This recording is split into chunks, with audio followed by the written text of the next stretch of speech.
Marlene, Welcome Saggy, everyone to a Septic, very special Tank, event. Titties. I am Vince from Black Project Gaming, and tonight we are closing the file on Doom to Repeat. After 5 years of paranoia, panic, and psychological damage, the campaign is finally over. Officially finally over. Before we dive into some questions, many submitted by our listeners, a warning. Today's conversation will include full spoilers for the entire campaign. All 4 arcs, every twist, every secret. If you haven't finished the show yet, this is your last chance to turn back. For everyone else, welcome to the Debrief. Thanks for being our host tonight, Vince, and thank all of you out there for joining us. Whether you've been listening since the first episode or just stumbled across the show this year, we can't thank you enough for the support and the love that you have shown Mayday. Before we get into the big questions, I want to take a moment to shout out our incredible patrons, but especially our operator level patrons. A huge thanks to Philip F., who joined us this week, along with Kai H., Kaylee H., Brian P., Brandon C., Advance War Sammy, Stan D., Cam, Ren, Aiden F., Tony D., and Vince K. All right. Now the paperwork's out of the way and the handlers are watching. Let's open the case file one last time. Vince, where do you think we should start?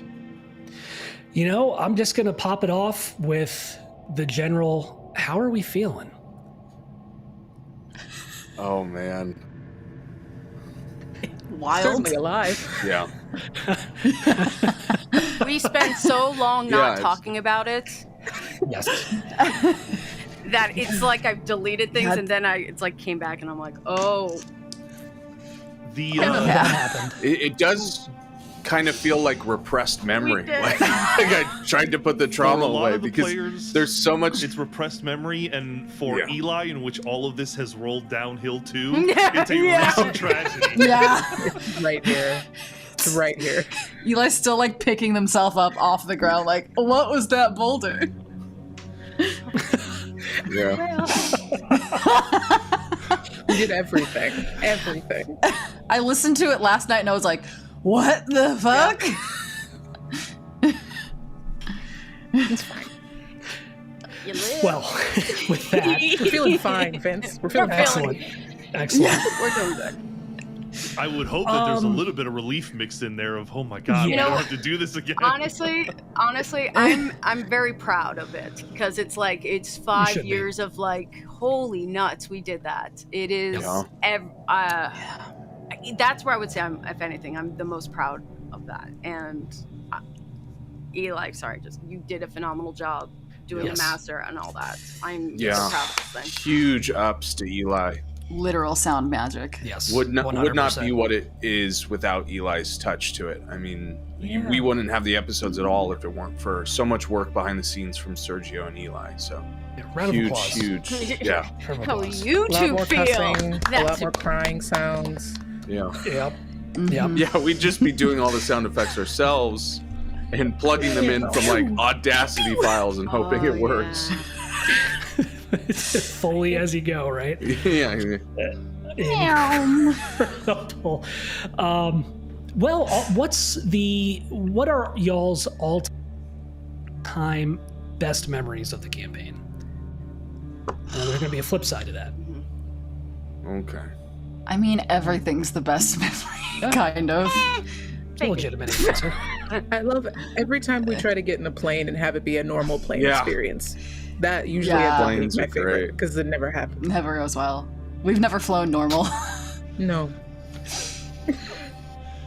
Gotta fly Yeah, the natural every time we skies try to get in a perennially. plane, Yeah. it changes the direction of the fate of the world.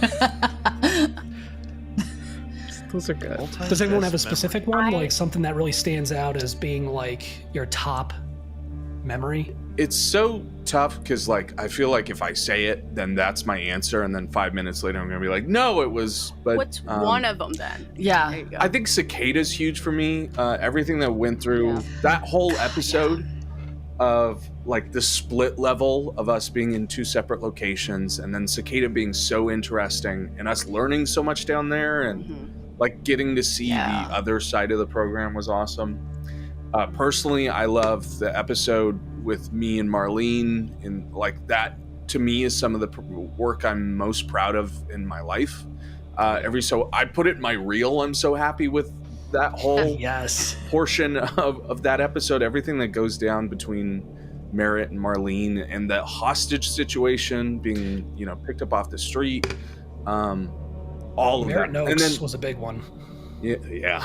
And I mean, Tuck getting shot that episode too. Like that is when I go the hospital scene with Warp just seconds later. Like that one is a huge standout for me of like an example of what I came to Mayday to do, and like things we talked about 5 years ago happening that I felt like, well, this is a watershed moment of like, this is exactly what we talked about doing, and we're doing it live. So I think maybe that's mine. And that episode is everything that came to the culmination of season 2.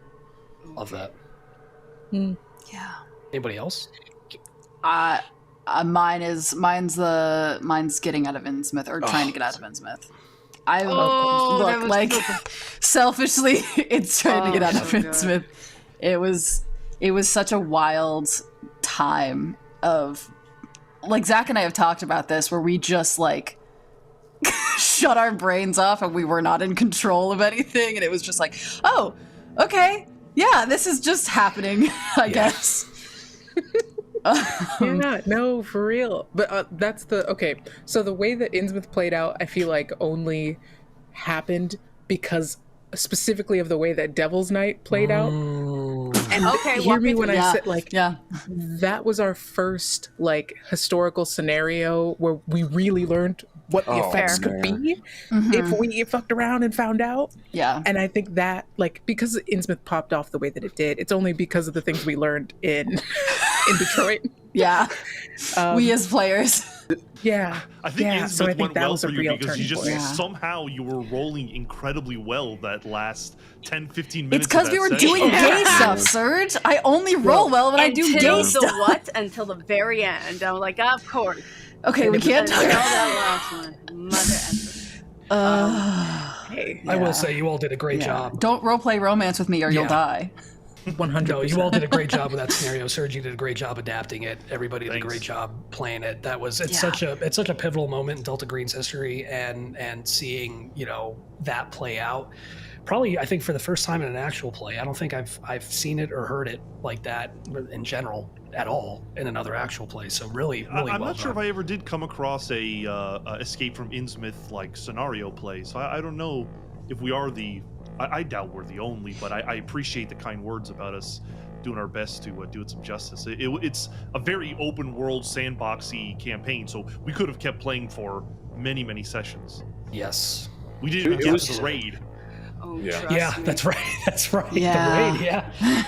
The raid was just like an afterthought. It was a lot of fun to do like what felt like a classic scenario, or even just like a Call of Cthulhu vibe with this group, because I always Yes. wondered how we would do in that sort of system comparative to, I mean, we were still in Delta Green, but I guess that sort of vibe. But I mean, getting to meet everybody's characters for the first time and everything with Innsmouth was so special.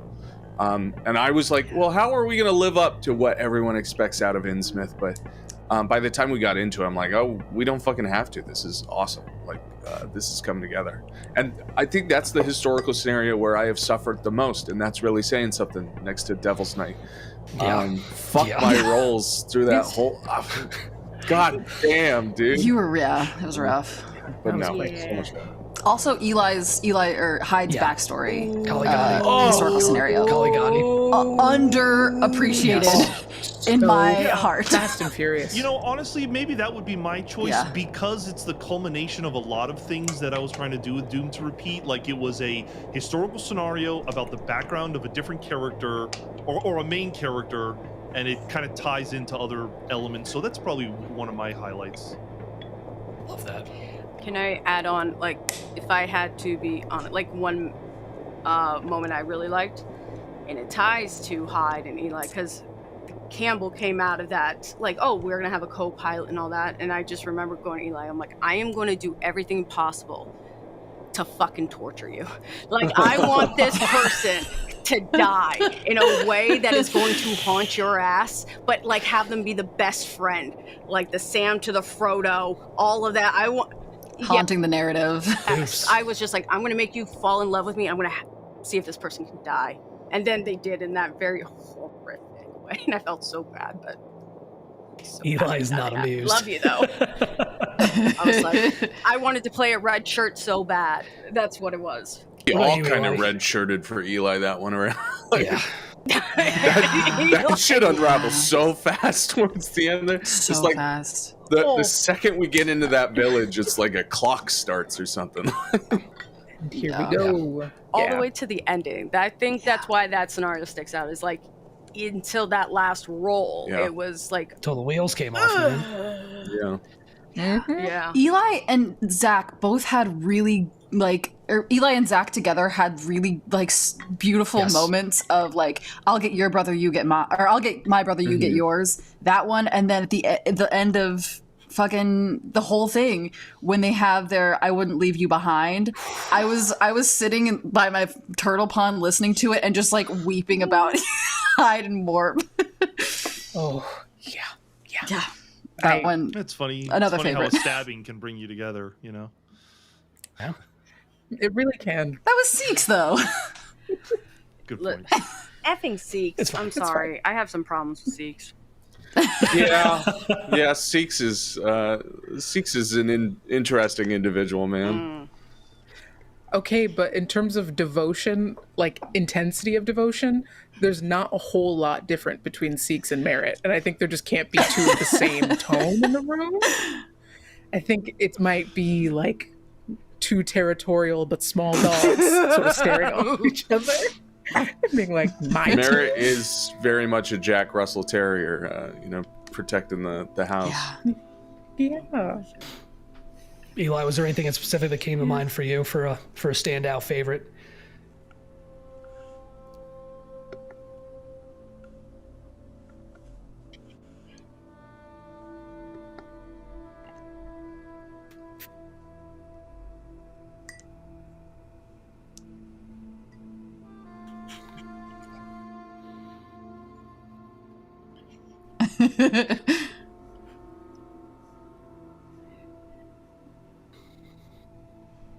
Oh yeah. Yeah.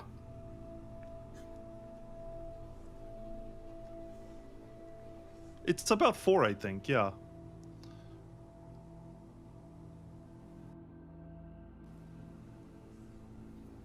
Yep.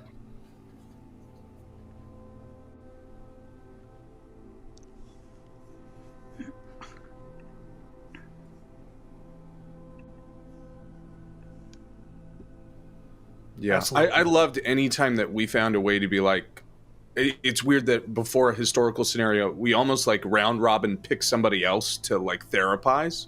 Be like, oh, I'm going to take what Eli's going through right now, and I'm going to make a character that perfectly exemplifies that.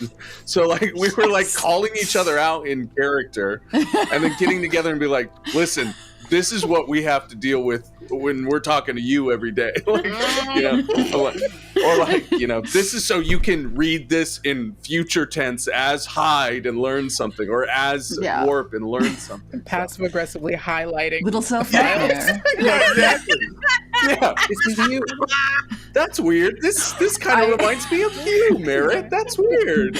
I have a headcanon that Warp has a different highlighter color for each agent and just highlights as they go, like, this is for Tuck, this is for High, Yes. Yeah. Boomer.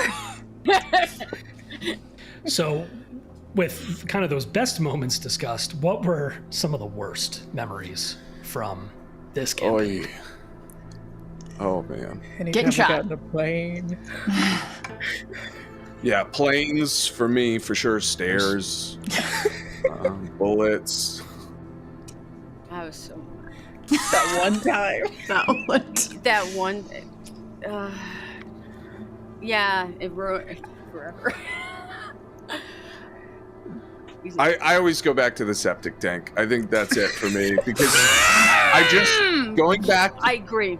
and listening to that now and being like, Merritt is right. every single time they disagree. Like, that whole episode is Merritt being like, guys, if we did this, we'll win. Fuck that. Oh no, we're losing. Like, it's just left and right of like, please listen to me. Like, I did love how you brought it back in the finale, though, of like, I was right, so you can listen to me and you can live, or you can, what was it? You can listen to me and live, or you can realize I was right as you're dying. Yeah, I wanted to That was make really it like cool. a through line for him of being like, well, this is part of his stories. Like, he's so abrasive to listen to, nobody wants to. But if you just did, you might fucking make it out, you know? But yeah, septic tank, fuck that place. I'm that way with where were we at? Holiday Inn, Motel, whatever the F hotel in Stockton. Yeah. The drugs? Where were we? No. Modesto or It something? was Modesto. It was Modesto. That pissed me off. That one. Nothing good happens in Modesto. We talking about the drugs, the duffel bag? No, I was talking about getting. No, eaten we're talking by about her getting her eating. brain My ate. brain ate type shit. Yeah, no shit, yeah. I was Yeah. literally like, why? Like at the hotel, I'm like, why am I separate? Why am I not with the Scooby Gang? This is not. This is. I got a bad feeling, and then that's what happened. It's the wives. It's always the wives. I will never. We get blinded by the wives. That decision, I will never be a Fred The again. I will never be like, hey gang, should we split? No, fuck you. Yeah. Never again. Well, you just remember, the next time we're at a Delta Green table, we'll live by all the shit we learned from dying in this one. Yeah. My Will we learn from our my mistakes? We'll make new ones. The thing I regret is that I didn't roll better in the last episode because I wanted Nancy to get to the director to fuck everything up. Oh, yeah. That didn't happen. Good Yeah. players and bad rolls on my part. Fucking Nancy. Aw. Yeah. I think the episode setting up Mia, where we were in the woods, in the cabin, in the storm, with that big ugly thing outside. God, There that was a moment rough. where I'm like, the next thing has to be a god, because we keep escalating the surprises. And it was like, there was a Technically, moment- it was, because next thing was fucking Cthulhu and Innsmouth. Yeah, it was just like, Fair. it wasn't like a genuine bad time, but I think that was the time where Warp was like, as they were dragging bodies, like, okay, this is getting really stressful. I think we need to. Warp has a bad day. Yeah. Actually, I do think I do know. I think the hospital day was just one of the worst. Like that way. I still think of like, if I didn't put my hand through that fucking door, we could have ended the episode there. We wouldn't have that whole situation. Are you talking about when That's not what we Marlene do. held you hostage? Yeah. Like that, like right at that moment or something. I was like, motherfucker. Trying to cast the knife. Pardon my French. Yeah, all of that. Yeah. Woof. So that night was like, The ultimate worst one too, the alternate future we erased. Oh, of course. I always forget about that one, but Yeah. the Alternate episode we future. recorded, and then we were like, that cannot be the end of Doom to Repeat. Oh, And then yeah, we that's fucking right. checked it. Yeah. Yeah. We learned about a lethal speed. End of season 2 was very different. I've never Right. seen so many art majors in one room trying to argue whether 40 miles per hour is enough to kill someone. Like, we were flabbergasted that's how slow you can be going and still die. Are you I think sure? we have to Yeah. clarify because not everyone will remember this, but yeah. Oh, yeah. Yeah. You know, in the iceberg of Mayday lore, at the very bottom, there's the session where we accidentally everyone died forbidden because ending. everyone got into a car accident. We were like, this is not Hold how on. the show can end. hold on. And so It we was just- Tuck and Boomer lived.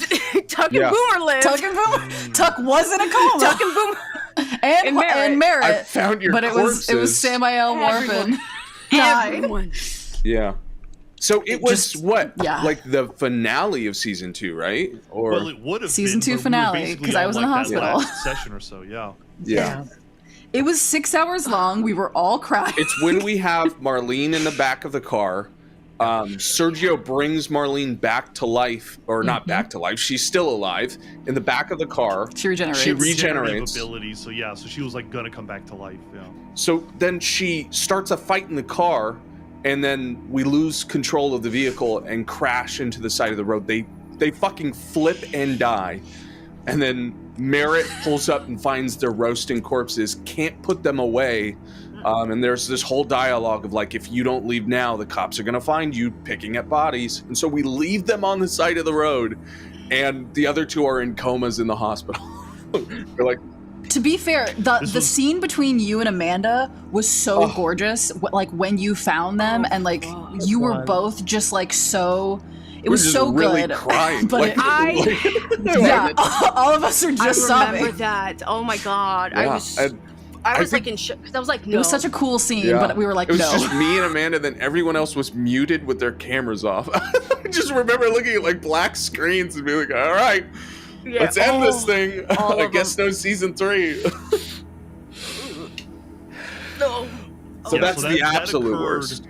That occurred right after the hospital of saving Lev's character Tuck and Boomer from Marlene. You have Marlene's body, and you're going to go deal with Marlene's body. So yeah, that's the change. It literally was the difference between putting them in the back seat and putting them in the trunk. Yeah, because we put her in the back seat for some reason. Yeah. I think it was like, we gotta watch her. We gotta make sure she's not doing anything fucked up.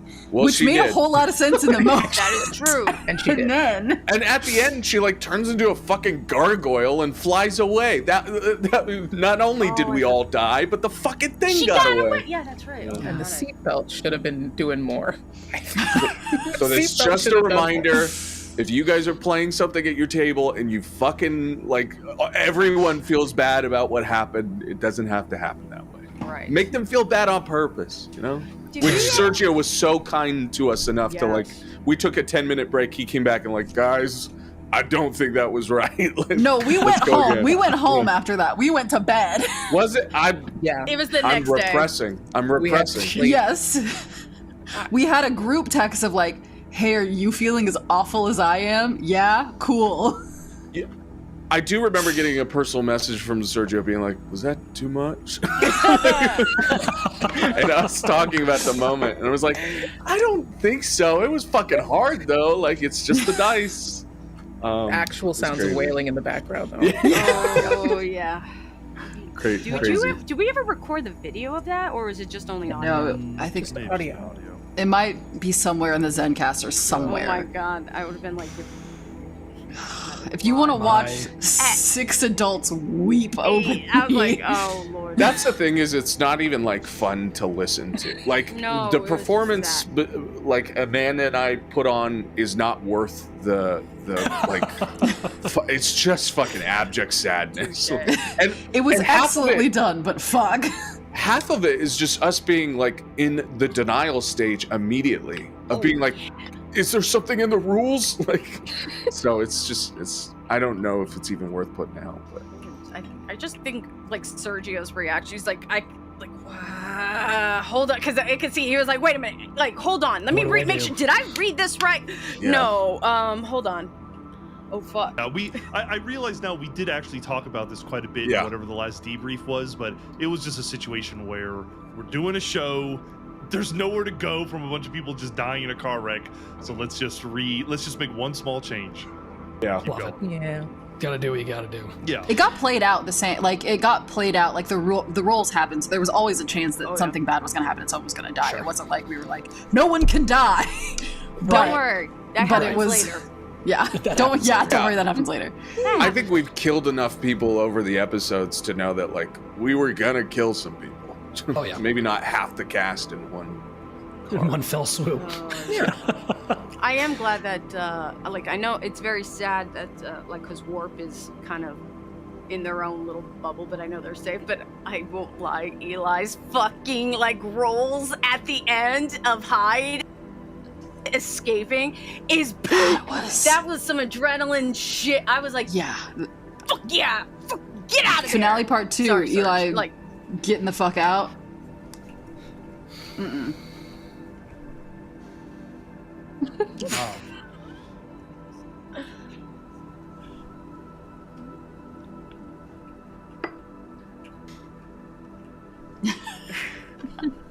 My God. Yeah.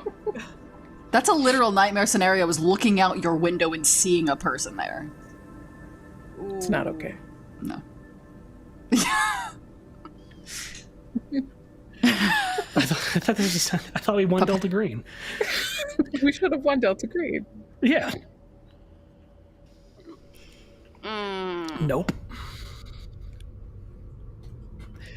I just felt like there was like a ticking clock then too. Like the second we got into epilogues, I'm like, I need to get as much unfinished business done now. Because Merritt doesn't know. I know. There's no fucking way that someone's not coming for at least most of us. Like, Oh yeah. Well, that kind of brings us to our next question. What themes, if any, did you find evolved out of the game over these 4 arcs? oh man. I think like central to almost every story we tell is like individual community against institutional community. I think like Mayday believes firmly that the best community you can hold is with the people around you, not the people above you. And I think that gets told every episode in Doomed to Repeat of like, these are people who are doing solid individual goods that are trying to amount to something greater, that are being controlled by people who don't give a fuck what good they think they're doing. And so that I think comes out all the time of us like, listen, we may not be in a good situation with good people over us, but we are good people and we care about each other, and the trust you have for individual community overrides anything an institution thinks it can do to you. That's one that I have a like that. darker theme that kind of came to me was kind of a little bit about PTSD and a little, especially with when this group, after their first, that lovely situation with the septic tank and how it all spirals from that moment. The PTSD of that incident, you can see how it reflects, but it also the relationships, why certain people got closer, further apart. And then honestly, not just that, but the toxicity of sometimes, like, because we've been like the band of brothers and soldiers, no one else can know what they're going through, so that's a resource to reach. However, that's also, if you flip it on the other side, that is like, god dang it, I don't want to do this, but because I am one of the few that could, it's like that weird traumatic so I really liked how like relationships were kind of pulled in certain ways, like we got along or we didn't, but there was always a reason why. I was like, I still need to go to Hyde. I still like Boomer and Hyde had to work it out. Yeah. They didn't know. I don't think they actually got that, but it was like they could, at least in those moments, they understood like, okay, but we are on the same side in this moment, so we have to kind of work.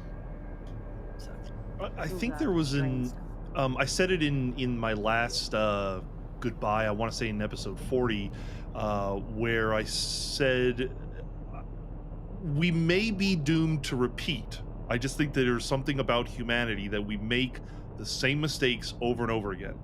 But I don't think we're necessarily doomed to fail, meaning individuals can make good choices that at least bring some level of peace or prosperity or something.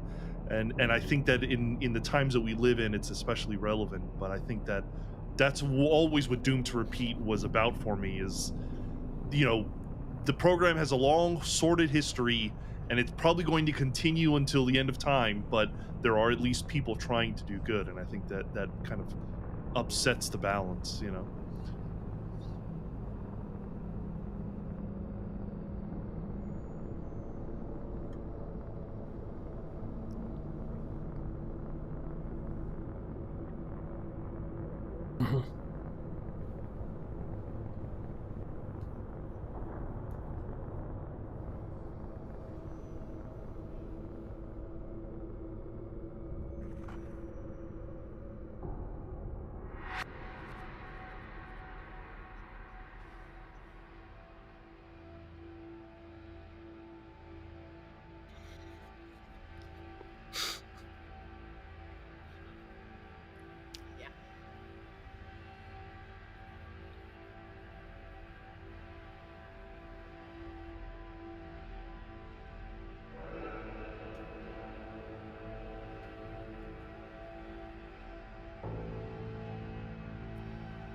Yeah.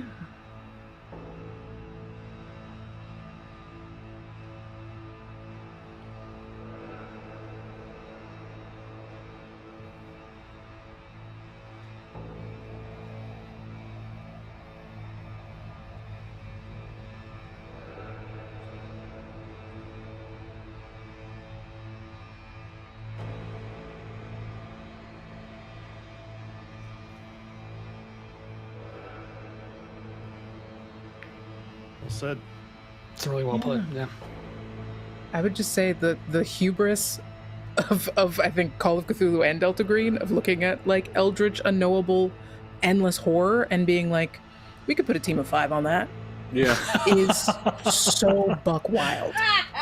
So buck wild. And it's uniquely a United States response. Yeah.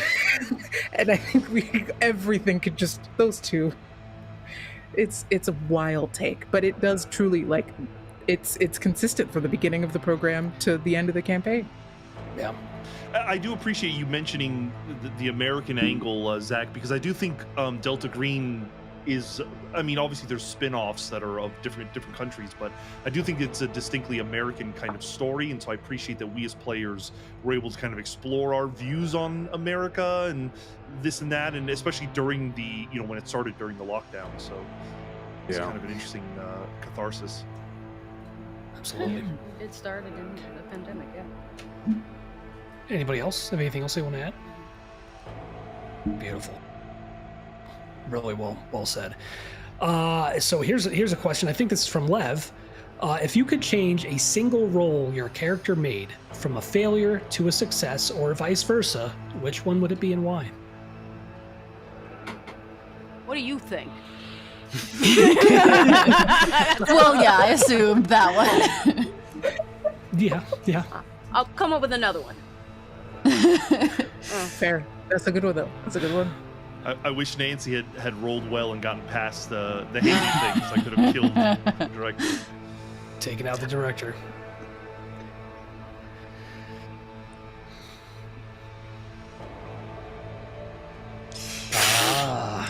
Yeah. But no, it's fine. It's fine.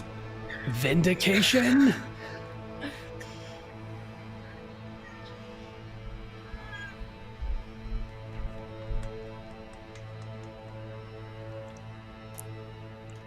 That would have been so interesting. It would have changed so much. Brother. Yeah. I think it would have been fun to not have to, because the sewer was definitely the turning point, but having to do no loose ends after, I think is what locked it in for some of the muscle of the team. So I imagine what would happen if we just handled Marlene, or just had a loose end in Marlene and handled those people, or perhaps didn't even need to interact with civilians at all. What would we have thought about ourselves? Yeah. Okay. Yeah. I think I would have loved to be awake for the final battle at Caligati. Oh, Because Lopez got their ass like knocked out. That's right. And just kind of got eaten and then threw a grenade at the very end. So I would have loved to like be a snarky little fuckhead during all of that nonsense. Or also for Innsmouth, absolutely Freddy's fault, but there was a time where we got lost and we were wandering for like hours. If we had more time in the day. Yeah. Oh, Yeah, my obvious one is Freddy, like stopping Freddy from dying, but my that less too, but- obvious one. But that was the drama, so I'm not mad. Yeah. Yeah. a lot of my characters died. I kind one fell. I kind of wish that one were. And Frost Arthur. had fallen. I wish Frost and Arthur, especially Arthur. I wish he could have not gone out that way. Yeah, poor Arthur. That was rough. Yeah. I feel like we could do a whole Dead Drop episode on how to kill a character and it be satisfying, because I have my experience of giving the players unsatisfying deaths, and it's like, how do you balance that? Because it just is what it is sometimes, you know? You got a Shoggoth tearing at you. Yeah. So, question from Zakia: how has playing in a real-world TTRPG changed your character creation and/or your play style?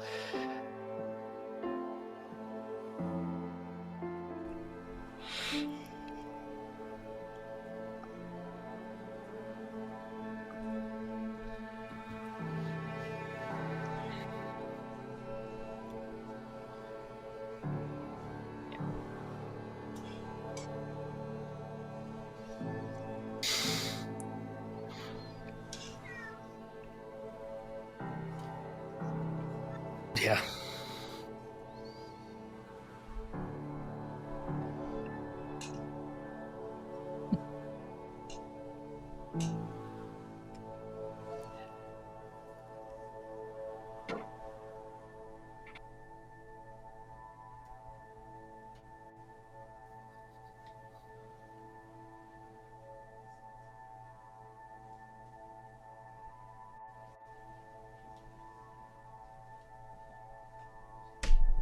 Yeah. Yep.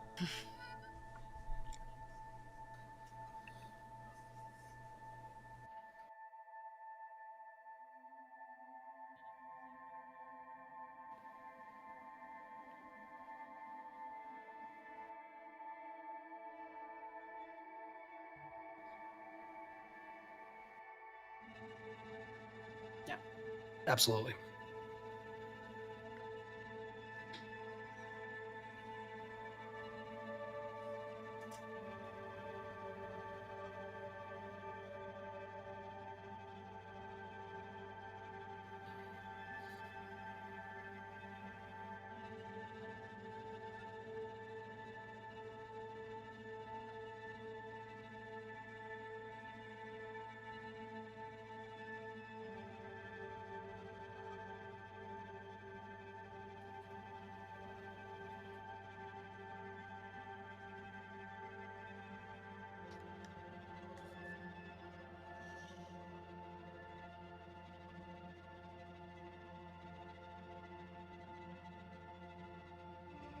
Right.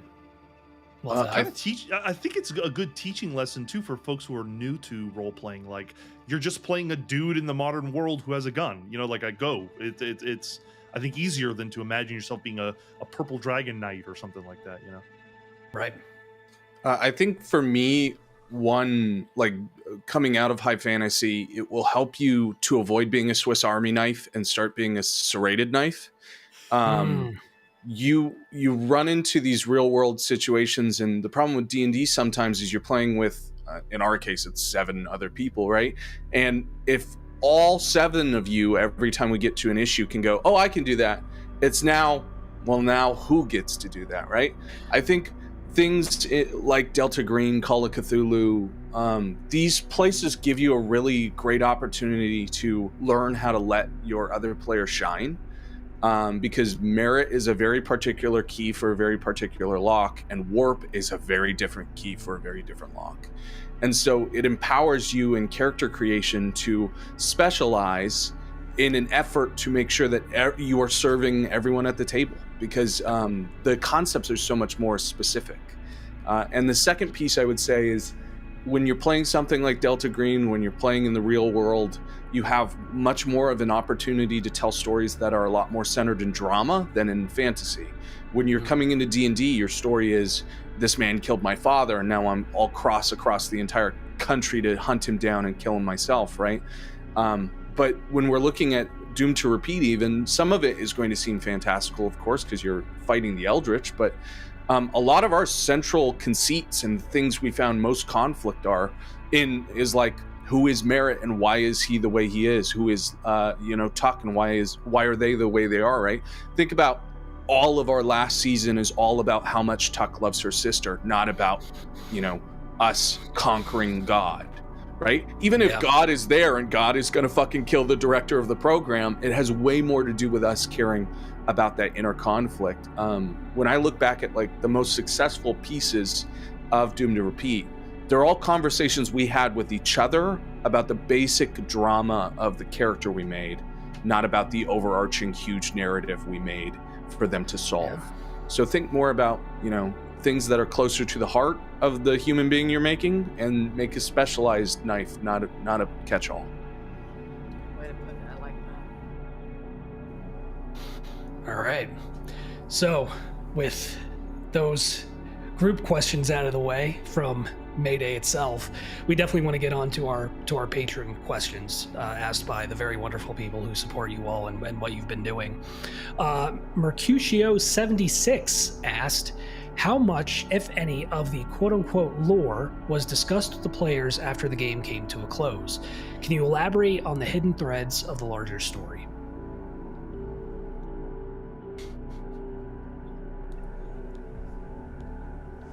Yes. Didn't dig. Okay.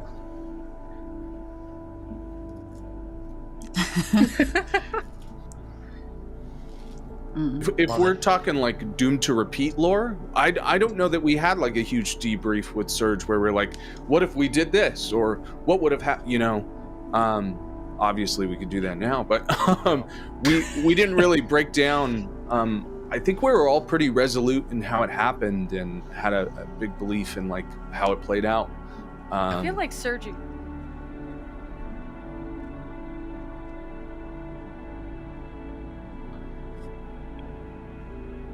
Oh, he did.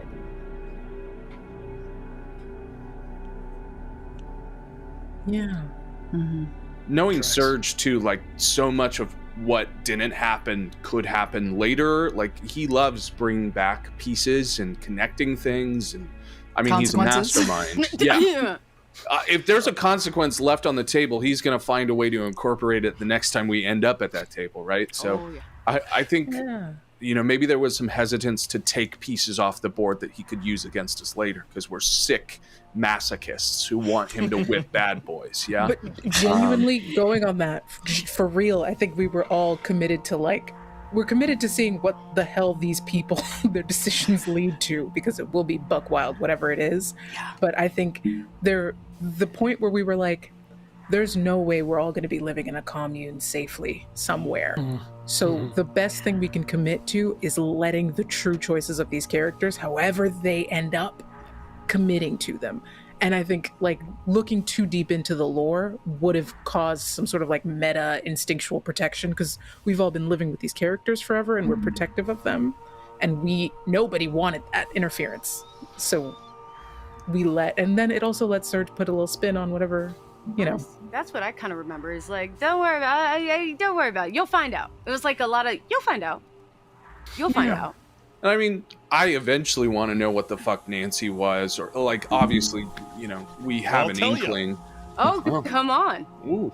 Well, I mean, Nancy was a ghoul, right? We knew Yeah. that, Yeah. right? Okay. Yeah. So Nancy was a ghoul. Nancy was an agent a long time ago. Vince, chime Right. in whenever you think it's relevant. They were thrown into a pen because they were an asset as a ghoul, because they could eat people's brains and know everything about them, obviously. And it kind of the arcs 3 and 4 really are inspired from Merritt's decision to quote unquote help Tuck by giving them that experimental surgery. That experimental I did surgery, help. yes, it gave Tuck this what I Life. decided was like a skin graft from an experiment from Majestic 12, which is like the folks that were talking to aliens and things like that in the 70s and 80s. And what Vince and I talked a lot about was that basically the fallout of that is that Tuck was going to become like the Yuli thing from a scenario called Viscid. Viscid was always, for arcs 3 and 4, right on the background, right in the back burner, ready to play at any moment if you guys pulled too many strings. Viscid is about this compound called ARD-15 that like will keep you alive and keep you healthy. There's a former member of Majestic 12 called Gavin Ross who was on the corkboard. You saw his name. Yeah. Oh yeah. yeah.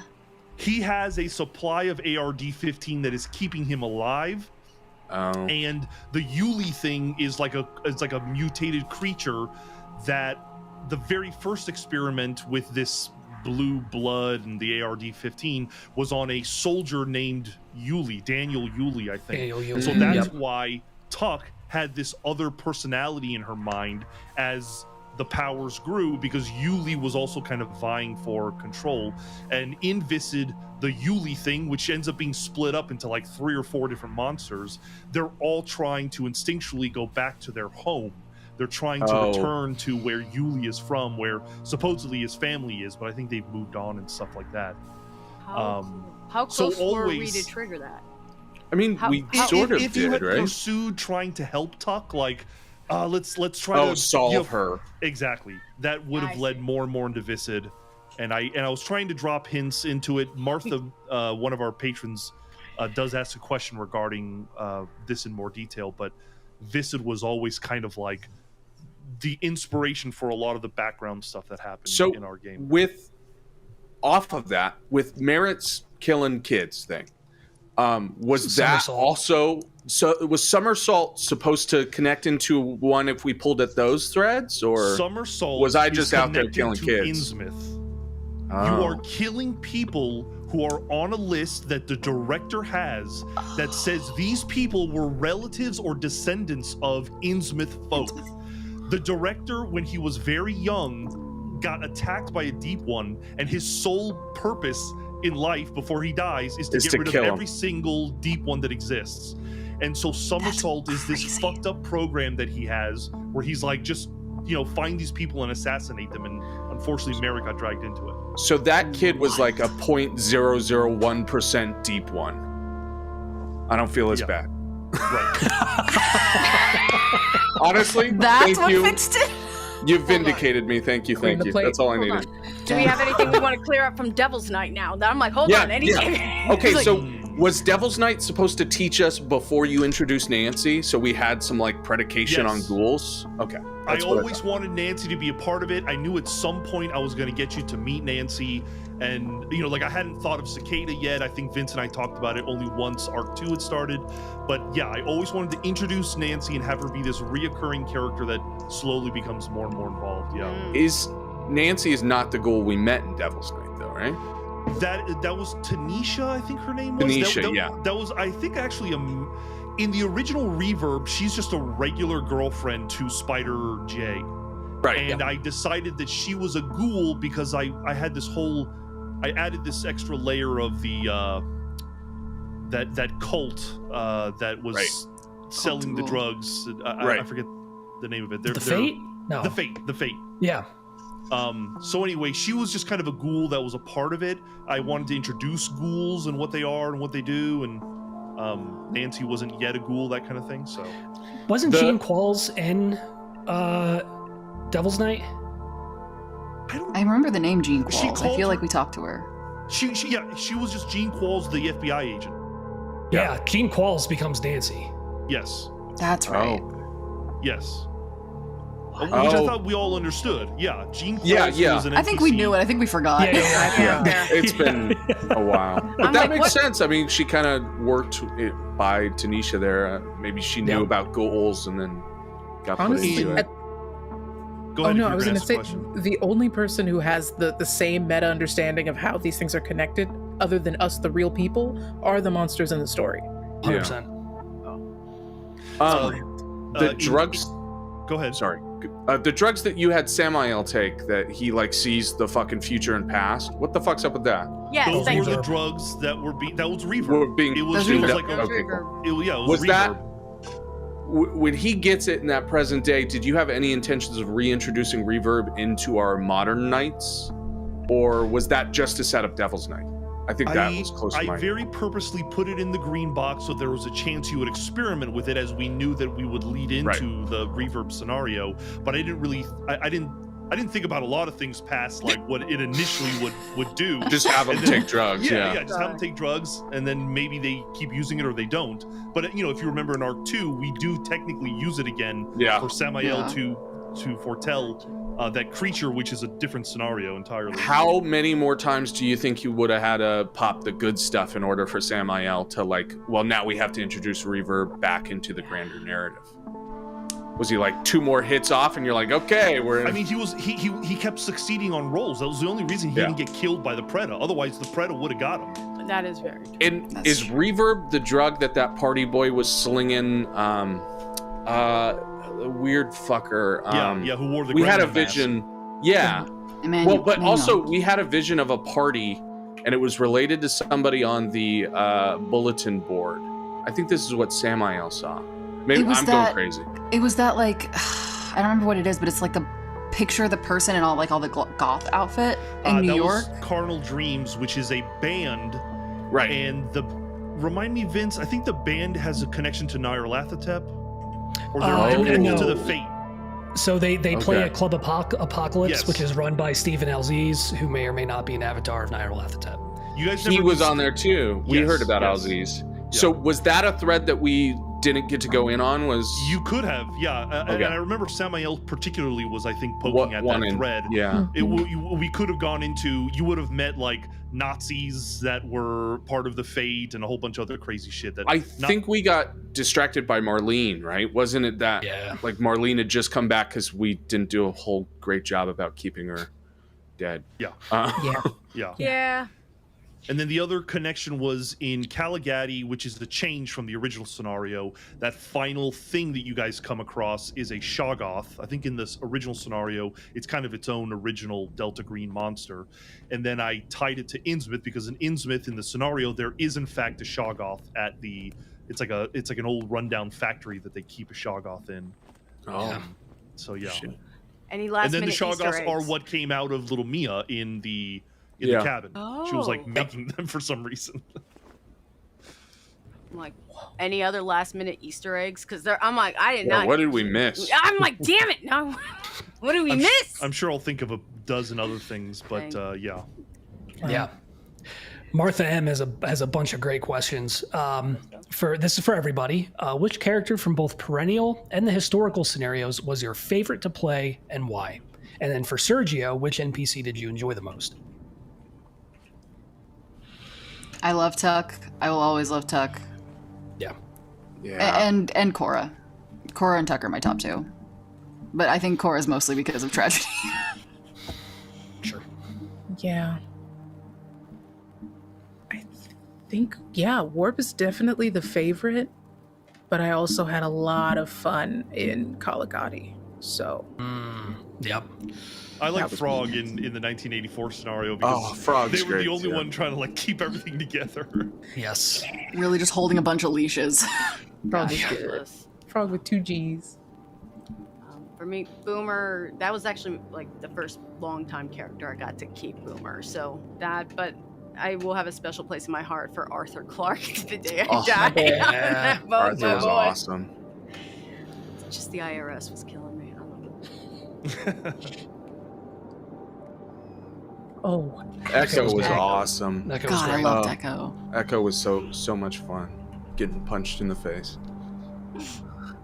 That was a good episode too. Yeah. I go back to Devil's Night all the time. There's no way I'm not going to say Merit. Merit's one of my favorite thing I've ever made. But historical scenario, it's hard. I think I'll go Caligati. It was so much fun playing someone who was like really affected by the Eldritch. And I wrote so much into the background of like what he had gone through before we touched down that I was like, I don't even care if some of this gets seen or talked about or brought up or not, but like it's going to influence everything I do here. And I still have no idea how much of it actually reached like conscious discussion, but he was so much. It was fun to play someone unhinged. Yeah, that was a great character. I needed a break from being buttoned up. How about you, Serge, NPC? I mean, I always like playing the bad guys. I wish I had more screen time with Nancy. I had imagined in my mind, along with Viscid and all the other, like, I was spinning like 10 plates behind the scenes that the players never saw. But I wish I had a little bit more time with Nancy to kind of show off how crazy I wanted them to be. And I did like Oaks. Oaks was a lot of fun to play. Yeah. Oaks is fucking awful, dude. Of all the things, like Marlene didn't scare me as much as Oaks did. That whole scene. Yeah. Fuck both versions of her. That NPC from Innsmouth, the guy, the alcoholic, was phenomenal. Helpful. Yeah, I was phenomenal. Can I say all the NPCs for Innsmouth for Sergio? Yeah. In the same vein, Mob Abson, the one that hit on Ma. Arthur Clarke, was a lot of fun. I'm gay.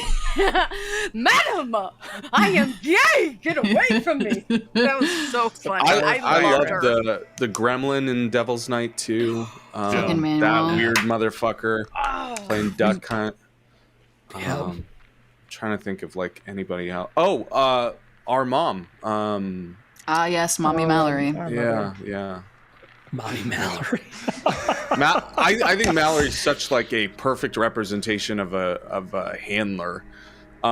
in that, like, to us, it was like, oh God, we have to deal with her. And then you peek behind the curtain, you see that she's like, you know, kind of just like us, obviously way more programmed than she should be. But she was like thinking that she was doing right by all of us while she was being taken advantage of the system and like just trying to claw to the top. I thought she was so layered.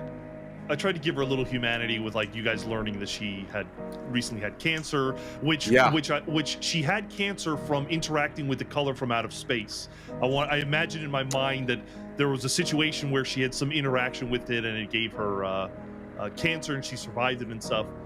But the wig and like it was one of my regrets over the campaign of like I wanted more time with her to find out what her deal was and kind of to bring her into the larger narrative. But I love that every snippet you gave of like the little character underneath what we were seeing was so good.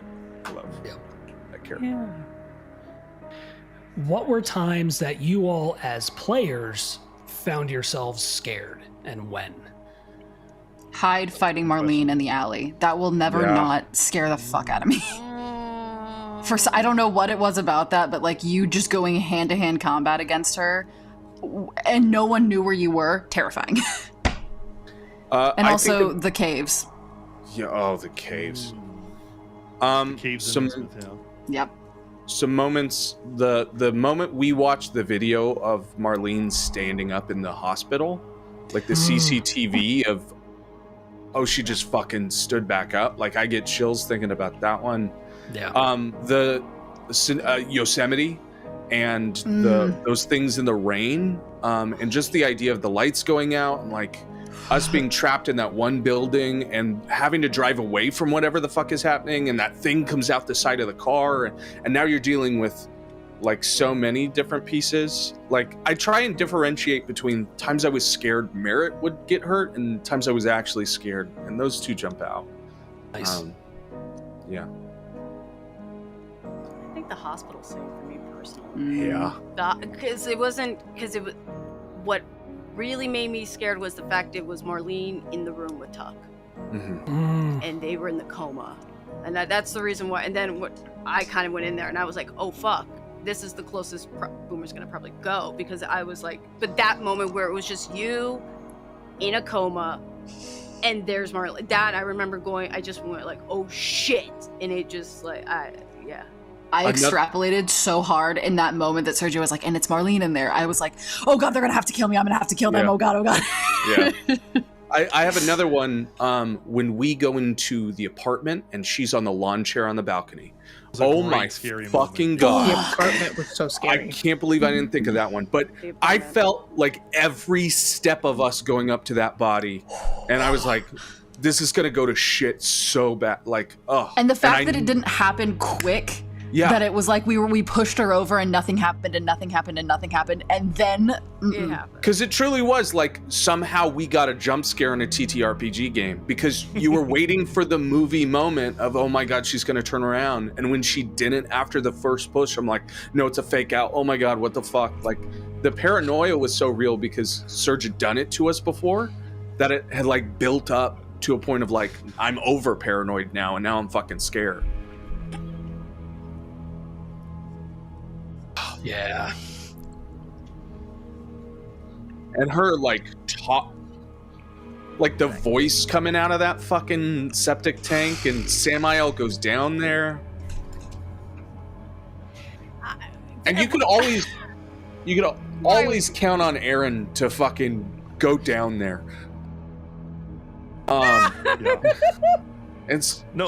Certainly a lot of some of the most crazy dramatic moments were thanks to things he did, for sure. Yeah. Aaron was not afraid to be like, oh, you guys are scared? You're about to be more scared. Yeah. I realized something I kind of neglected to point out is what was happening in the background in the end of 3 and 4 is that, so Tuck gets shot, has the surgery, is better, and everyone's on break. Then Nancy escapes, right? Everybody learned that at the end of, I think, Arc 2. Nancy gets out because of Oaks. She eats Oaks, and then she finds Mallory and eats her. And so on top of Visid, I had an entire other scenario planned that if you pursued Nancy, you would go to Oaks's home, you would go to the researcher, Dr. Agnes Chen, who you met at Cicada, which I had a whole thing planned where her car would blow up if you went to go talk to her. But the point is Nancy wanted to get to the director, which is why she eventually posed as Mallory, so that she could get you all to start doing stuff. Getting Mia would kind of attract the director, and then that's how everything. So that was like her plan in the background the whole time. So we kind of already touched on this a little bit, but please feel free to elaborate. How much did you all as players know about the Lovecraftian universe, the Cthulhu mythos, when you first started playing Delta Green? Zero. Okay. Nothing. I will say partway through, I worked on a project that was about, I think it's The Horror at Martin's Beach is the Lovecraft story that it's based off of, and it's by the same name, but it's like a college AU essentially, and it wasn't an actual play. It was a narrative podcast that I was on, and I got nervous because I was like, I'm gonna learn things I'm gonna metagame, and so I like messaged Serge. I was like, Serge, are there any of these things that I shouldn't look into? And he was like, no, you're fine. So that was this, and even then, I barely understood half of the Lovecraftian shit. I was like, I'm just here to be sad and gay. Usual. The year we started was the same year that Lovecraft Country came out. Yeah. So that had been watched, which is like, again, the Eldritch part is understood and well broken down, but that was about it. All of the details were completely different. So you just know it's going to be scary as hell, basically. Yep.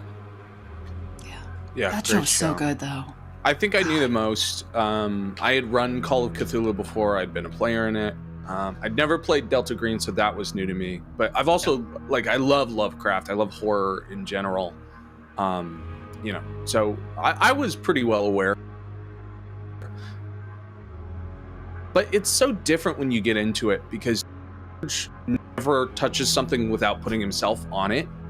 And so even when you are, presented with something that you're even like small amounts of familiar with, it's filtered through like his perspective on it, which I think is so unique and well done and creative. So that for me, it was never like a moment where I'm like, well, I know how to deal with this. I know how to stop this. I know how to, the most of it was like, for me, it was like fan service. Every time he'd say something, I'd be, oh, you said the thing, that was it for me. Sometimes he'll say a name I know, and then I'm like, oh, we got to be worried about that one. But you could say about fucking everything in Delta Green. Like, if you know Lovecraft and you go into Delta Green, you're going to say that about everything you go up, oh, guys, we're going to fucking die. Because that's what you do. So knowing doesn't really help you. I like it. Just makes you scared. Speaking of the lore, this is another Martha M question. Does the lore of Delta Green make you ponder your own existence, like parallel worlds, dimensions, time, aliens, and I did that without Delta Green. It's fine. I was gonna say. I've made my peace. Yeah. I got to tell you, this group of people, we were doing that. I think this is my special interest. In the beginning of Friday Night Games, that was practically existential. Yeah. Yes. But it totally did. There were sessions where I walked away. You know what's funny is the Eldritch part of it doesn't, sometimes it does. We played that session with you, Vince, and that, the colors in space and everything to that, where you find out your bugs that are fucking bugs against this big space cloud forever. That gets to me. But what gets to me even more about Delta Green is when we just suddenly die. When you fall down a flight of stairs and you're like, well, fuck. Or when Marlene's in the hospital room with you and you're in a coma and you're like, oh, well, fuck. Or you're, driving 40 miles down the road and you die. That is where I get the most existentialism because I'm confronted with how badly I want to game death. Because every time that happens, I become like a weird neurodivergent human being who needs to somehow make that not happen. And it's not D&D where that's a possibility. In Delta Green, at a certain point, you really do look down and go, oh, so this happened, and it's gonna happen. And I think that mirrors real life the most, and that's when I got the most to thinking about it outside of the game. Of like, at a certain point, you put the dice down, you put the game down, and you go, now we got to deal with it. Now we got to grow from this. Now we got to. But also, Delta Green's great because it sometimes gives you the opportunity to say no. When Tuck got shot, we were like, we're never going to have Tuck again. Tuck's going to be like a handler on the outside, and Lev's going to have to make a new character and everything. And I was like, no, Merrick can die. Tuck cannot. I'm going to make a call. And so, like, things like that, you know, I want to bring brings up it to the quick forefront that, of my mind for sure. Lev recently posted a social media thing where they were talking about their inspiration for Tuck, and you mentioned Tuck Everlasting, the book about immortals that don't die, hence the name Tuck. Sergio in 2020, when we started this game, had never read Tuck Everlasting and had no idea about that premise, and so didn't understand that. And so it's very interesting that 5 years later there is a theme with Tuck that was completely not intentional on my part, of keeps coming back, the unable to die element of it. That was a really happy accident. I have a little like person. I guess it's just a thing that happened to Tuck. It's not a personal headcanon. It's just a thing that happened to Tuck that no one ever knew about.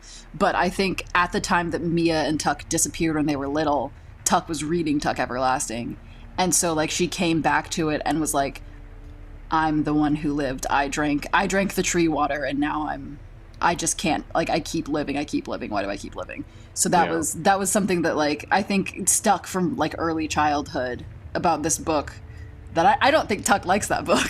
I love that book dearly, but I don't think Tuck likes that book because of, like, the association with it.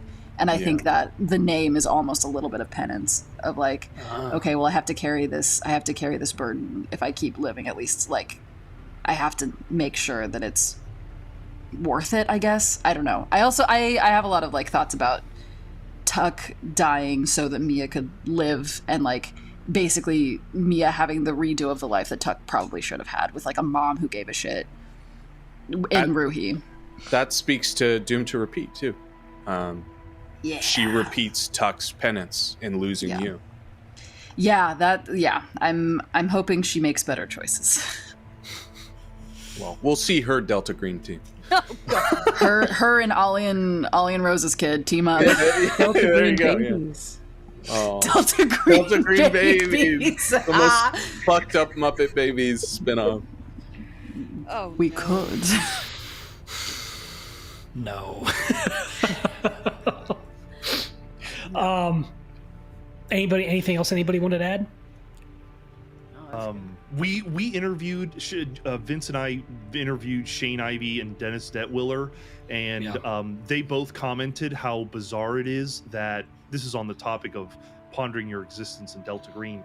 How Delta Green, like, reality has completely ripped off Delta Green in so many ways. Like this thing with the UAPs and all the crazy shit that's happening these days with AI and stuff. Like they're just upset that reality ripped them off, because it's like all happening. It's really bizarre.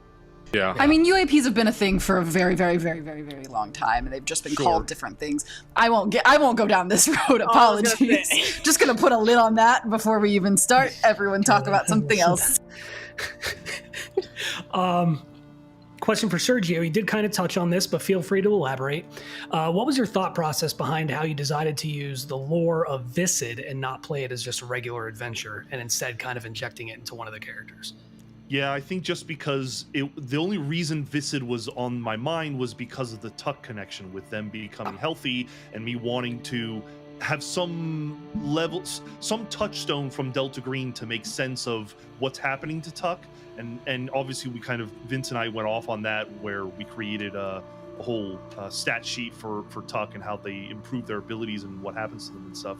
But if the players had gone down, let's help Tuck first or something like that, we would have gone into Viscid more. We would have, learned about the downed airplanes. I think there is, maybe I forget this or not, but I feel like there is a moment where I describe airplanes falling out of the sky, which I think happens in Viscid. And you would have possibly met Gavin Ross and things like that. But Viscid was always just like taking inspiration from, which happened a lot of times with the victim of the art and a couple other scenarios that we didn't really touch, but were in one way or another affecting the story. So, yeah, I think that's what you can do in a Delta Green campaign, is like not necessarily use a scenario, but take some inspiration from them to run a bigger thing, you know? I like it. Yeah, makes sense to me. Can we, this is for you, Zach, can we know a bit more about Agent Warp's background story? What unnatural phenomenon did she encounter before being recruited to Delta Green? Oh, question. Well, I mean, we touched on it a little at the end of the first season, talking about how, like, Warp was a part of a cult that was not necessarily inherently spooky or eldritch, but the leader was, and for some reason wouldn't like age, wouldn't die, and that wasn't something that Warp ever figured out because the cult was like swapped and like shut down. But that was like the one creepy thing that, because that cult shut down, turned her life upside down and like drove her into solving these sort of weird things or ending up in a relationship with the program at all. But it was very small. It was just like one sort of butterfly effect that we never really explored. Warp still doesn't know. We found that thing in Cicada that I really wish we'd been like that we'd followed the line on for like the place in Kansas or whatever that was kind of similar. I can't remember what distracted us, but something. Well, yeah, Marlene. everything else, you know, everything else did. Because it really was like at the top of ours. As soon as we found it, we're like, we're going there. Yeah. If we had gone down that road, I was planning. There is a particular scenario, a more modern one, that I'm blanking on the name of, but I wanted to alter it. It may have been Hourglass, yes, but I was going to alter it to where it was the cult of the worm, which is what was keeping the leader alive. So basically, you have like a worm inside you that keeps you alive, but then like you have to like eat people, or you have to do something to feed the worm. I think that was what was going to end up being kind of the secret. So I'm spilling it all now that we're here. Feed the worm. We also need to know Merritt's backstory, because I don't think we ever got into why Merritt joined Delta Green. Yeah, that's the next question. Can everybody elaborate on their backstories? Yeah. My inciting incident has to do with Merritt's partner that he talks a lot about.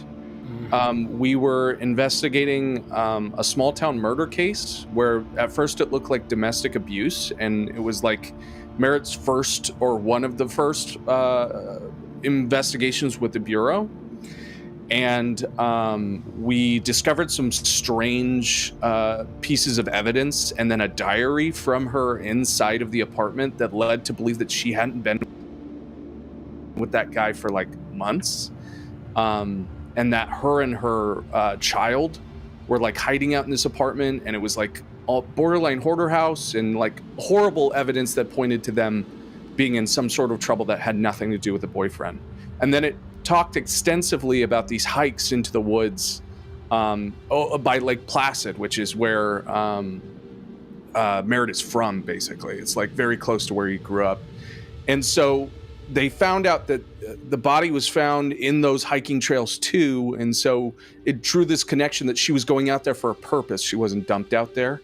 And so me and the partner drive out there in order to investigate and find that there was this being made of smoke and like black silhouette that existed out there in the darkness and was the reason she died and like stole this child. And then we tried to fight it. My partner gets out of the car and goes in with a 9mm thinking he's going to save the world, and dies instantly and is killed by that being. And then Merritt drives away. He's a coward and drives and is terrified of this situation because he resorts to like his training and goes, well, there's no way I should engage. I need to report this. I can't be the last one that dies. And so he leaves his partner to die. And then maybe I'm forgetting this. No, I think I'm telling this wrong, aren't I, Serge? I think the only difference is maybe there was an option. There was a situation where like you had to kill your partner. Oh, I understand what it. I'm sorry. My partner doesn't die with. Yes, I remember now. Sorry, it's been like 5 years. Yeah. Forgive me. My partner engages, and then I convince him to get back into the car. We drive away and inform the police. This is how it gets tragic. I remember now. Sorry. We call the police, and then the program gets involved, and they take over the case because we drove away, right? Then this is the kicker. This is where it was tragic. Sorry. They give us an option: join the program or go back to the FBI. My partner is in favor of telling everyone what we saw and spilling the information and wanting everyone to know, and tells us, why the fuck would we join these guys? They're not FBI. They're not government. What the fuck are you thinking about, Orson? Like, what the fuck are you doing? There's no way. And so he tells the program, fuck you. He tries to spill the information, and they kill him. And Merritt agrees to join up. And so that's how his partner dies. Also, they were fucking. God bless. Knowing the program, you're lucky they didn't make you kill him. I'll be like... They did. Initiation. I would. Okay, I can't. What was the scenario we played before we recorded Doomed to Repeat? Music from a darkened room. Right. That's the one with the mall. That you just wanted. No. What was the? That's the piano in the house. We sacrificed the cop in the top room. The mall was Thanksgiving. Around that. It wasn't. I don't think we released it, but that in that character, because I was like, I believe our first time getting into Delta Green, I had. That's where we saw original Agent No, Boomer. we started at Music from a Darkened Room, and then we went to the other one. I don't think Amanda's talking about music. She's talking about, you remember we were in the mall, I played a dude from the Midwest, and was like, what if it's a Native American That's thing? right. Yeah. That one happened after, though, right? It was Music from a Darkened Room first, and then... Yeah. It was like practice before we started doing Doom to Repeat for real. So in that practice round, that was Agent Boomer, and I really kind of still like that kind of character and that vibe. So I was thinking, oh wait, what if that was a character? Because it was like in the 90s. What if, and nowadays, hi Parker, what if like her niece? Because I kind of loosely based it off like my aunt, and it was like that nice really connection. And when she died, her niece, which is the current day Boomer, kind of always like was searching and trying to find, because it was like such a weird incident, cover up. She knows her aunt, something went wrong, and through her searching, keep deep diving, she hacked to the wrong server. And that's when the program actually kind of just, they're like, hello there. And because I went too far, that is how Boomer became Boomer 2.0. So it was her trying to find out what happened to her aunt, and then that's what kind of led her to the program. Nice. So. And then we know what happened with Hyde and Tuck. So I was gonna say Hyde. We got a whole scenario out of that. Our backgrounds are well on display. Yeah.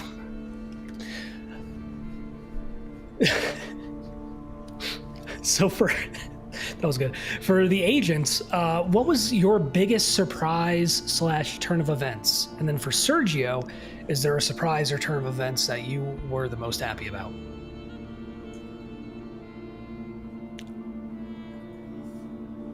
Getting shot was pretty surprising. Yeah, that is pretty surprising. and surviving, even more so. I'm gonna be honest. Devil's Night, that whole last scenario, that shit went off the rail. Like, I thought at least the way that it was just like bang, bang, bang, bang. I was like, okay.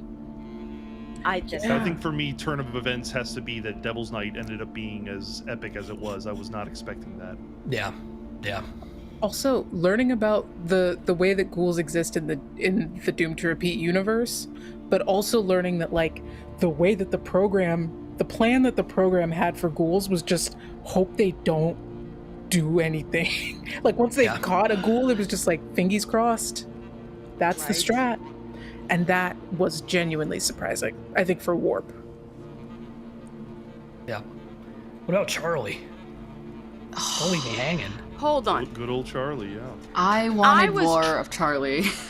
I think Sergio got annoyed after a while because I was like, "Can I call Charlie? Can we reach out to Charlie, motherfucker? You don't bring him Vince and not bring him back. Like resources." Got declined. Yeah. That was wild. I also think Charlie sat down with the entire party. Would have been the last day that Charlie talked to the entire party. Yeah. So it was So true. That's probably just to fair. see the scope of it. Yeah. See, the fact that Boomer would have vouched for you a little bit amongst the group, that would have been even High would not have been cool with that. Like, It was like a weird time when you met with Charlie too. We were all kind of feuding at the time, so Yeah. we weren't the happiest family. Were we ever the happiest family, to no. be fair?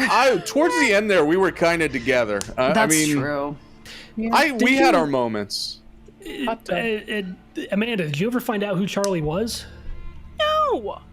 He's a guy named Donald Poe. Okay. He was Agent Charlie, but he's actually Agent Alphonse, and he's the leader of the Outlaws. Yeah, he's Cowboy Daddy. Yeah. Okay. You met Cowboy Daddy. Honestly, Well, damn it. I would have. We better see Cowboy Daddy when we run our little know. cowboy campaign Hey. that I I keep would've trying to brought- pitch to everybody Honestly, I would exactly today. And then did they to bring find the out- Outlaws in. I would have. Brain fart and Surge. Did they find out who their source was, who was providing them all the information? Actually, I don't know. So yeah, so in your laptops, you would always get like somebody hacking into your laptops. That was April Pleasance, Mr. Pleasant, who Boomer met at that one opening of like a facility. I was going to say Director, the right? assistant. Or It was the assistant girl. That's what I She said. wasn't the director. oh, She wasn't the director. She was the assistant, not really, Right. to that general that had come to look at the location, and she was secretly feeding you guys information. Yeah. You know, the one that's actually doing the work. Yeah, her whole thing is trying to keep the Outlaws in the program from going to war with each other. oh, Yep. Noble Yep. endeavor. Yep. Another thing we just barely touched on of a possible war between the two factions. Oh man, Yep. that's cool. Ren would like to know, how dare you? Exactly. Well, here's a kitty. There you go. Fair. Fair enough. Fair enough Fair question. enough. Fair enough. We simply must. We simply must. I think that was our answer the last time they asked this question. Sorry. Yeah, we simply must. Andrew S. would like to know and says, one of my favorite things about Doom to Repeat has been the historical scenarios. Same here. Some of the characters were so distinctive and fun to listen to, but of course they tend to meet horrible fates. Did anyone wish that a historical character could have met the Perennial Crew? And was there a time you wish the story could have ended differently for the historical characters? Always. yeah, Oh, yeah. yeah. That last one, of course. Hey, there's one of the historical scenarios, like, who washed up in the water after the boat went to space? Blue. Blue. I think Blue has the Blue. best chance of meeting anyone. Well, he died in No, the Blue like. lived. No, Blue no, no, no. But lived. in the no, he lived in that, but he died. He like as an old man, he dies in the Right, post right. credits Oh, that's scene. right. Hold on. Wouldn't it have been interesting if Blue would have intersected with the like I'm talking like the like early shit. Just say that would have been hilarious. That would have been Wow. cool. They are an NPC that you can possibly use. It's basically like a billionaire that used their knowledge of the last 50 years to become extremely rich. So yeah. Oh my god. Yeah. I think Like the sports well, almanac. Yeah, basically. based on the reveal of like the kids that Merritt was hunting being like Innsmouth tie-ins, I think there is a world, had Freddie and Cora survived, where they would have had to face off against Merritt, which I think would have been It would have been so funny. buck wild. But I think Warp was also doing sort of a Magic Treehouse relationship with reading all these files and did feel like they knew all these people because they were like reading the information, but also being like, these are my friends. Well, you're the only one who really knows like the end of Innsmouth. Yeah. Warp is now the only that one who everyone- knows the whole story. Yeah. That's what she has left, so those are her friends. I do wish Frost lived just so I could have Tiffany come back, especially to meet Hyde or My somebody. girl, I feel like In a red dress. Yeah. always. I think that would have been how she come, just an older Tiffany. I feel like Frost would have been a crazy handler for us too. Like if Mallory got bumped off somehow. Yeah. And we had to have a new handler, Frost would have been like, yeehaw, let's ride, let's go. Yeah. Yeah. Frost probably would have been a cowboy. Yeah. Yeah. Or an outlaw. Yeah. Yeah. At a certain Outlaw. point. Grizbiz wants to know, what's the cast's favorite dinosaur? T-Rex. Oh. T-Rex. Ankylosaurus. Glottis, yes. Technically a pterosaur, but Take a tank and a giraffe and a pelican. Nope. I'm a dragon kid. I'm sorry. dragons count.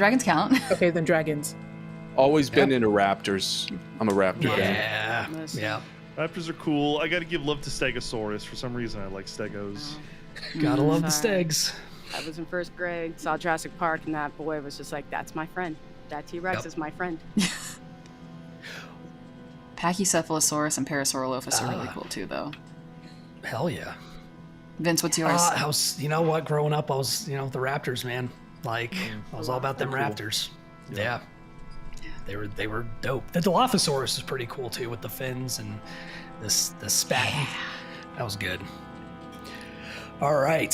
What is your least favorite character decision, also from Grizbiz, you've had to make over the course of the campaign? We said it, but giving up the knife. I couldn't fight all those people.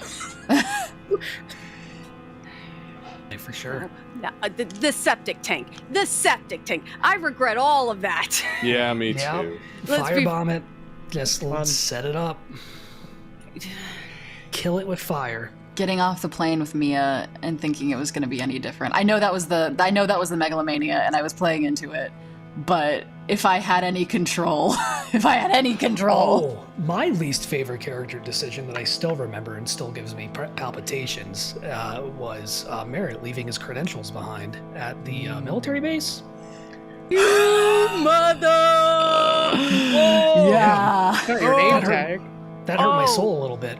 Yeah. Oh my god, yeah, there we go. Yeah. Listen, we were getting a little reckless towards the end there. Look, I like to consider that as like residual effects of being with Perennial for as long as he was. You know, That's fair. like That's fair. I would he like was to he was state- starting to get a little looser with it.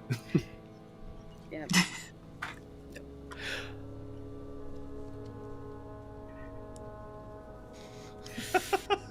That was fun. God, I love that fight I so forgot about the much. tarmac I fight. forget about that fight. It was right after our fucking Yeah. Kumbaya circle too. Yeah, we had come to Jesus, and then Hyde and I absolutely 5 exchanging seconds after all of us being was like, so guys, funny. we gotta come together. Nah, there was a mystery of a friend, and I said, "Who the fuck is that?" Hope you like. Right. Yeah.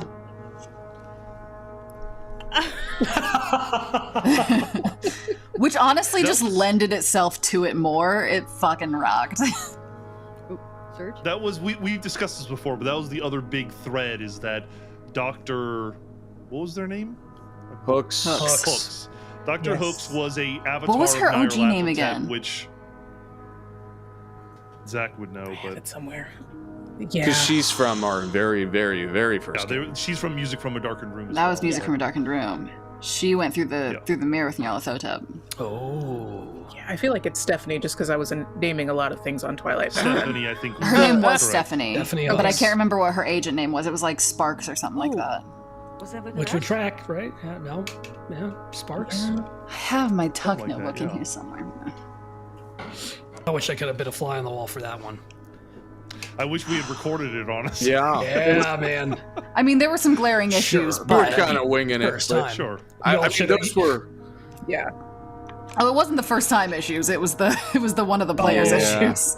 Y'all should have Yeah, heard, that's the thing is I don't think we could show it for Don't worry. No. our hang on. Don't worry. And Yeah, we're not They- talking about Aaron. We're talking about another person entirely. the so. other one. Oh, yep. They, Yeah. they, No one gave a shit Yeah. about That his definitely- death.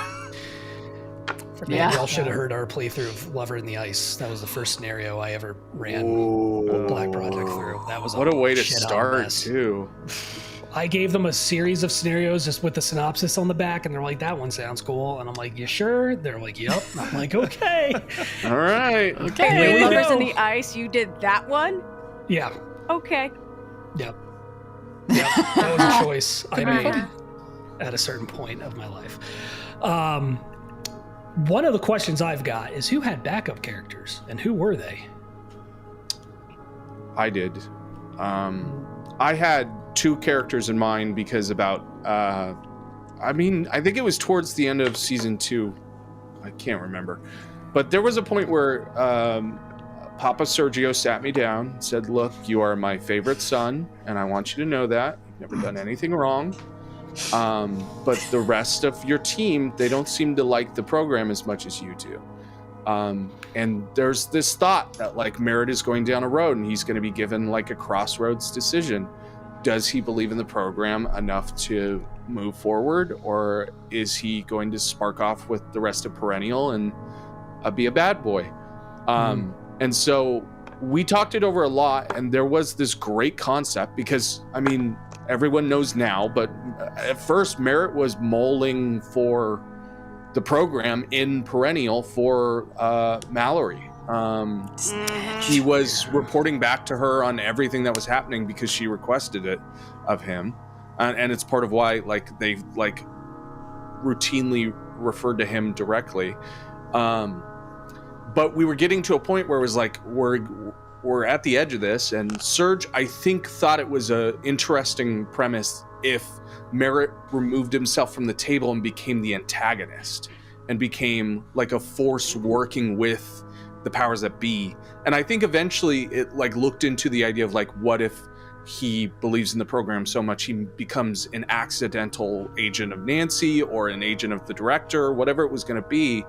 But there was this thought of like a showdown of Perennial on the other side of Merritt's 6 Hour. And then we had to be like, well, if that comes to happen, if like the somersault stuff blows up, whatever, but we need to have you ready. And so I had 2 concepts, but the one that spoke the most was he was like I'm trying to think of the word. It was like a sheriff or something. A ranger? Is that the word? Ranger? I don't know. Not a park ranger, but a ranger. Anyways, he was based around like an old like interpretation of David Harbour. I wanted to play someone that was like the opposite of Merritt. And so he was a lot chiller and a lot more forthright, and he'd kick down a door and he wouldn't care so much about red tape. But I got to the end of it, and obviously I kept Merritt for the reasons I kept Merritt. But even more so, I was thinking that concept works way more with a cowboy. He just felt way more outlaw than he ever did program. And so I was struggling with the idea of like, how do I fit him in? And then the other idea I had was I was going to play a doctor. Oh, nice. Because before Orson existed, my very first concept I pitched to Serge before I switched it up, and I was like, no, I want to go way more Mindhunter. I had like a very blonde, tall, Aryan, like cold cut doctor who was very stoic and controlled and methodical. But we had too many researchers, so I wrote Orson. Love that. Anybody else? Nobody else had backups, huh? I'm gonna be honest. I went full in on Boomer. Full tilt. Because I was like, if I plan for a backup, then no. Because then I would have been like, I want to do everything possible to get this one home. Maybe that was just me. That's fair. That's fair. Yeah. I got to take Love it. all of my what ifs into the historical scenarios. That's where it's like, oh, something. What if Boomer was like this? That's what I did for them. I had half a concept for an Area 51 researcher, but I was like, I'm not gonna dig into this too deep. Nice. What do you think, Sergio? Do we want to go back to some of the cast and crew questions, or do we want to bring this to a close? I think we bring it to a close. It's nearly 2 hours. All right. Perfect. Well, I mean, everybody, thank you all so much. I do think it's worth asking what's next for us. This was something that's on our list, yes, and I missed it because I'm an idiot. It's okay. Stop. You're not What's an next idiot. No. You're our Stop beloved. being mean to my friend. Yeah. What's next for Relax. Mayday? Well, I wanted you to ask this question because I think it's worth mentioning that folks who are watching this are fans of ours because of Doom to Repeat, or they just like Doom to Repeat. But I want to encourage folks to check out our current live show, Inevitable. I Yes. think that if you like the role play that we've done in Doom to Repeat, you see some of our best role play, in my opinion, in this show that we're streaming, Inevitable. Good. It is a lot of fun. It has its elements of it's the end of the world. Things are falling apart. Things aren't peachy keen. It's not just a rose-colored Western. It is quite tragic. And I think that if you are here because you like us as a group, you should check out Inevitable. It is just as good, in my opinion. And I think that although it's not the horror genre necessarily, it's up there in terms of how much fun we are having as players. So I would recommend everybody watching this give Inevitable a chance. I agree with that. I second that strongly. And then, of Eli's course, killing we it, have the running Wild it. Sea that... Say it again? Yeah, you have Eli running it, right. Killing it. And then, in November, we're going to record the Wild Sea, which we're very excited about. But we'll always return to horror. We'll come back to Delta Green and Call of Cthulhu and stuff. And we've got some stuff we're releasing in October, along those lines. So, And Vampires is coming back eventually. yes. Yes. Very soon. Sooner than you think. Can't wait. Can't wait. Well, since I asked that question finally, thank you all very much for sitting down with me, for answering these amazing questions, and honestly, just for the past 4 seasons of Doom to Repeat, for all the blood, sweat, tears, and effort you've poured into this, for all the work you've done to make it as tight and amazing a production as it is, and for just absolutely bringing your A game every time you sat down at the table, virtual or otherwise. So thank you for everything you did as Perennial. Sergio, thank you for killing it as the handler. Eli, thank you for all the work you did on the back end. I mean, holy shit. Zach's art. It is no Zach's art. Zach's art. Jesus, come on. Like that is as much a part of the tone and feelings that Doom to Repeat, summons as anything else. So thank you all. But with that, everyone, thank you for joining us, and thank you for supporting Mayday, continuing to support Mayday. Please keep an eye on everything they do in the future, because I can guarantee you it is going to be gold. Check out with that, I'm Vince, God's Teeth. your host. God's Teeth is awesome. Thanks for hosting, Vince. Please. Absolutely. Thank you all for having me. Thank you. That's all we got. So thanks for joining us. Have a great rest Love of your you day. guys. Bye. 5 years strong. Bye, y'all. Good night.